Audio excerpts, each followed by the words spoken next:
Greetings. My name is Stephen Johnston, and I am the lead architect at Guild Launch. Along with Michael Moses, I design and program most of the applications that you use on Guild Launch. And today I'm going to do part 2 of our Rapid Raid series, covering general Rapid Raid usage. The purpose of these videos is not to teach every detail of Rapid Raid, but to give you an overview of the typical settings and the typical usage, so that you can use that as a jumping off point to see how you would use the system.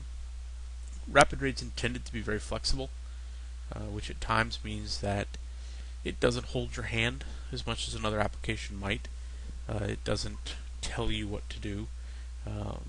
It is essentially a spreadsheet.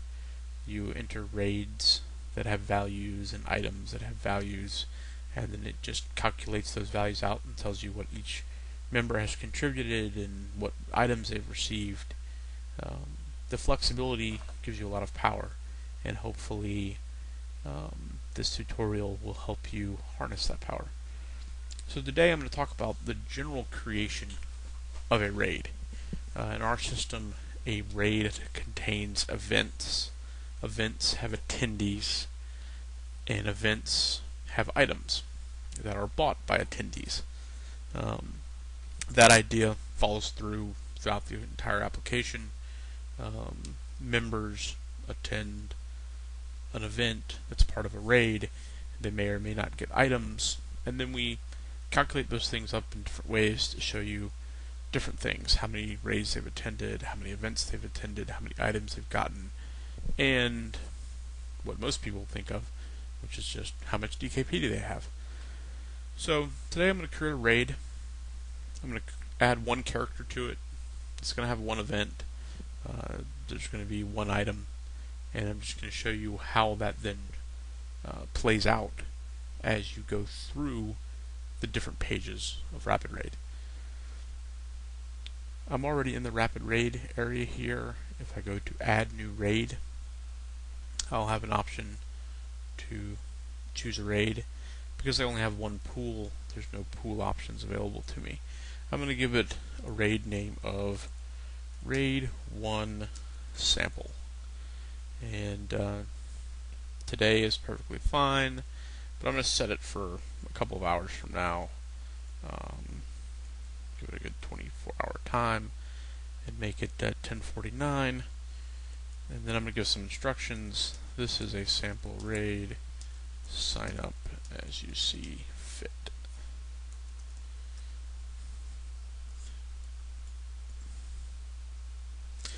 So here's our raid. It's a raid. You can sign up for it. It has no events. It has no attendees. And no items. It's really just a raid. At this point, it shows up in upcoming raids because it's in the future. People could sign up for it. That's all you would need to do if you wanted your raids to show up on a calendar, or to just tell people, what raids were going to occur in the next week. Just add a raid and schedule them out.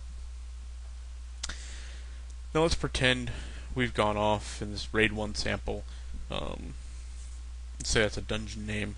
We've gone off and we've raided something. Actually, I'll do a more concrete example.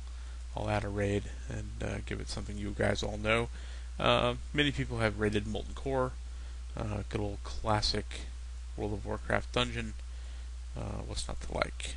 Then I'm going to set it for 950 because, hey, we've got a raid of 70s, and theoretically we could, well, there's really no way we could do it in an hour, but, let's pretend.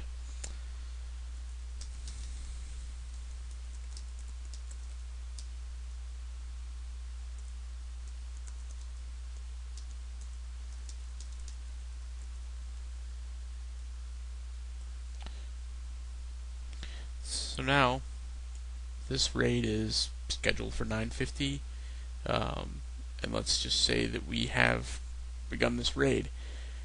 I'm going to show you the process without any of the import tools, because I think that it's important for you to understand at a high level how it all works, and then to use the import tools to assist you in streamlining it and reducing the clicks. your first step would be to add a new event, and we have two default event types. The first one's default DKP award bonus, has a value of 1, and I'll just take that. I'm going to add my rapid raid sample character to that event, and then I'm going to save the event details. So now this event has occurred. It's a default DKP award. Let's say that this was an attendance type of thing. Now everybody's got 1 point. Then we're in Molten Core. The first boss is Shazra, and I'm going to actually create an event, and we're going to add a Shazra as a boss kill. We're going to say Shazra's worth 2, and that it's not a zero sum, and my rapid raid sample character is soloing Shazra.